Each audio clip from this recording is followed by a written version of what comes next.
നിലവിലെ BJP ഭരണകൂടത്തിന് അപ്രിയമായ ചരിത്രങ്ങളെയെല്ലാം വെട്ടിമാറ്റി പാഠപുസ്തകത്തെയും രാഷ്ട്രീയ ആയുധമാക്കാൻ പിന്തുണ നൽകിയിരുന്ന NCERTക്ക് ഒടുവിൽ കൈപൊള്ളിയിരിക്കുന്നു.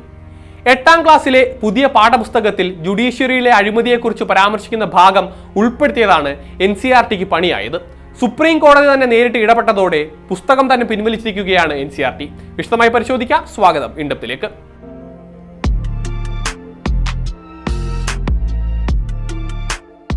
ജുഡീഷ്യറിയിലെ അഴിമതിയെക്കുറിച്ച് പരാമർശിക്കുന്ന 8ാം ക്ലാസ്സിലെ പുതിയ പാഠപുസ്തകം പിൻവലിച്ചിരിക്കുകയാണ് NCERT.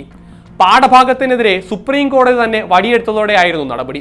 പിൻവലിച്ചാൽ മാത്രം പോരാ, ആരാണോ അതിന് ഉത്തരവാദി അവർക്കെതിരെ കർശന നടപടിയും ഉണ്ടാകണമെന്നാണ് സുപ്രീം കോടതി ചീഫ് ജസ്റ്റിസ് അധ്യക്ഷനായ ബെഞ്ച് രൂക്ഷഭാഷയിൽ ഉത്തരവിട്ടിരിക്കുന്നത്. 8ാം ക്ലാസ്സിലെ സാമൂഹ്യശാസ്ത്ര പാഠപുസ്തകത്തിലെ ജുഡീഷ്യറിയിലെ അഴിമതി എന്ന ഭാഗമായിരുന്നു വിവാദമായത്.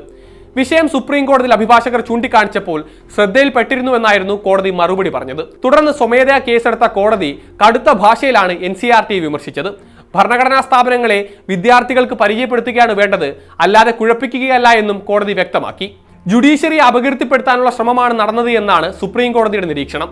കരുതിക്കുട്ടിയുള്ള നീക്കമാണ് എന്ന് പറഞ്ഞ കോടതി ഇതിനെ എങ്ങനെ നേരിടണമെന്ന് അറിയാമെന്നും പറഞ്ഞിരുന്നു.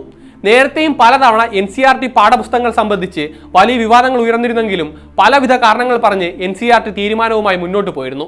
എന്നാൽ ഇത്തവണ NCERTയുടെ കണക്കുകൂട്ടൽ പിഴച്ചുവെന്നാണ് കോടതിയുടെ പരാമർശങ്ങളും തുടർ നടപടികളും വ്യക്തമാക്കുന്നത്. പുസ്തകം രാജ്യത്തും വിദേശത്തും നിരോധിക്കണമെന്ന് ഉത്തരവിട്ടിരിക്കുകയാണ് നിലവിൽ കോടതി. ഒപ്പം എല്ലാ പകർപ്പുകളും പിടിച്ചെടുക്കാനും പുസ്തകം പൂർണ്ണമായോ ഭാഗികമായോ ഓൺലൈനിൽ പ്രചരിപ്പിക്കുന്നത് നിരോധിക്കാനും കേന്ദ്രത്തിനും NCERT ചെയർമാനും കോടതി നോട്ടീസ് അയക്കുകയും ചെയ്തിട്ടുണ്ട്. കോടതി ഉത്തരവിലെ ഏറ്റവും പ്രധാനപ്പെട്ട ഭാഗം വിഷയം വെറുതെ വിടില്ല എന്നും ഉത്തരവാദിത്തപ്പെട്ടവരെ കണ്ടെത്തി നടപടിയെടുക്കുമെന്ന കോടതിയുടെ പ്രതികരണമാണ്.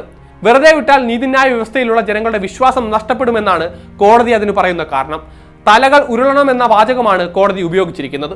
ഈ വിഷയം എത്രമാത്രം ഗൗരവമേറിയതാണ് എന്നും വ്യക്തമാക്കുന്നുണ്ട് ആ വാക്കുകൾ എന്നാണ് നിരീക്ഷകർ ചൂണ്ടിക്കാട്ടുന്നത്.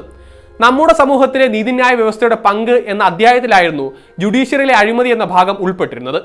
അതിന് ഉത്തരവാദികളായ 2 വ്യക്തികളെ ഇനിയൊരിക്കലും UGCയുമായോ ഏതെങ്കിലും കേന്ദ്ര മന്ത്രാലയവുമായോ യോജിച്ച് പ്രവർത്തിക്കാൻ അനുവദിക്കില്ല എന്നും സോളിസിറ്റർ ജനറൽ തുഷാർ മേത്ത കോടതിയെ അറിയിച്ചിട്ടുണ്ട്. എന്നാൽ അതിലും കോടതി ഒട്ടും തൃപ്തനായിരുന്നില്ല.